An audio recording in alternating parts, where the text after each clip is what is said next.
When I was a wee little YouTuber back last year when I barely had 10 subscribers to my name, I tried to search my content from another account. I thought I had a unique name, Vivid Mini Mods, but YouTube thought differently. Instead of showing my videos, they show people modified Mini Coopers. To say I was miffed is an understatement. So to pay homage to YouTube's terrible algorithm and the fact that they hate showing new content creators to the mainstream audience, today I'm going to do it.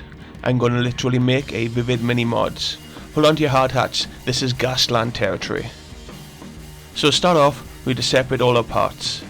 This will not only make it easier to clean them up, but also for painting.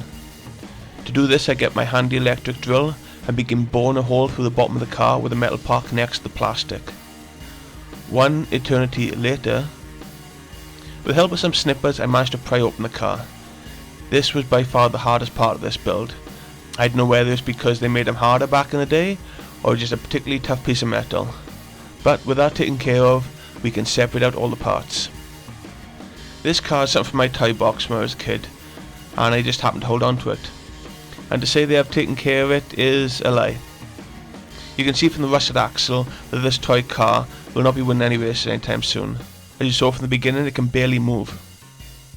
As for the other bits, I need to give them a decent wash to get the 20 odd years of rust off of them. The interior has some nice detail for a model so old. The steering wheel, dials and belt are neatly designed with their own little touches. I make sure to give them some TLC, even if you won't be able to see them on the finished piece. The chassis itself is your standard old model Mini Cooper, but when I finish with it, it'll be a hard-wired murder machine, ready to take on the wasteland with the other battle wagons. So, to start with, I sacrificed another Matchbox car that I picked up. A much newer model with working wheels, and luckily for me, they fit almost perfectly. These new wheels not only spruce up the tight old design, but also allow it to roll freely when pushed. It is sad to see a Matchbox car that will not move when you push it. I pop it all together for a trial run and... success! Next I will be making my first converted piece for this build. I plan on making a basic roll cage. If you look at Demolition Derby or race cars, they all have at least a single bar roll cage in case they flip over onto the roof. And I want this little detail on my car too. Using a piece of wire, I begin to bend it into shape. I check it against both the plastic seat and the metal roof of the car to ensure that it will fit perfectly. Then, once it's the correct shape, I glue it in position. I then make a little cross which adds extra support to the real world counterpart, and add plenty of glue to ensure that it doesn't fall apart after I've sealed the car together.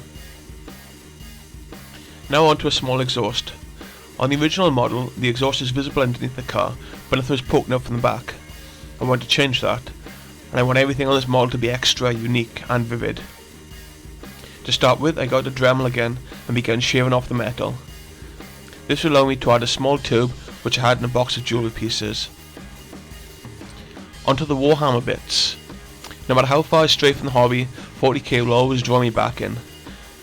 Whether it be the unique design or the fact that they have some of the most detailed bits around. For the bonus, I want to add a bit of sci-fi to spice up the mix. You know muscle cars have those air intakes to stick out the bonnet, but I wanted this one to have something a bit more original. A cooling coil for a nuclear reactor under the hood. This landmine is from a Space Marine Incursor kit.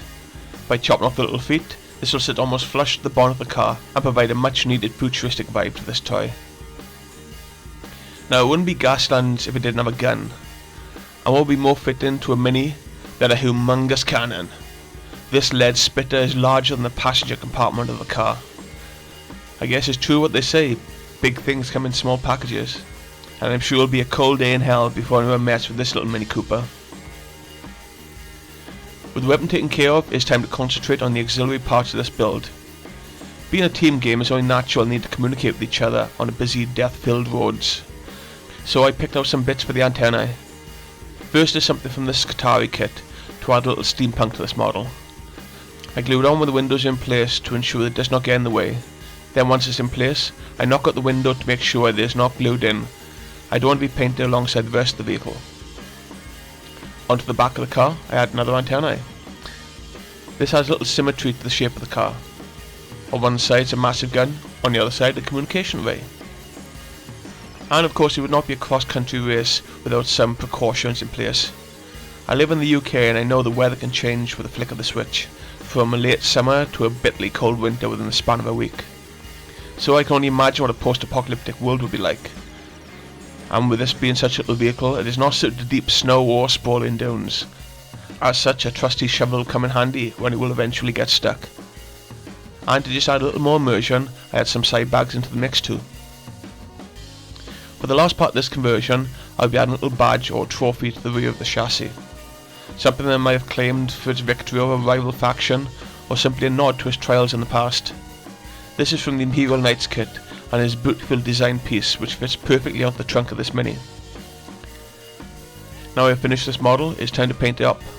But before we head over to the turntable, let's see in action making a few daring moves on its journey through the wasteland. Take it away!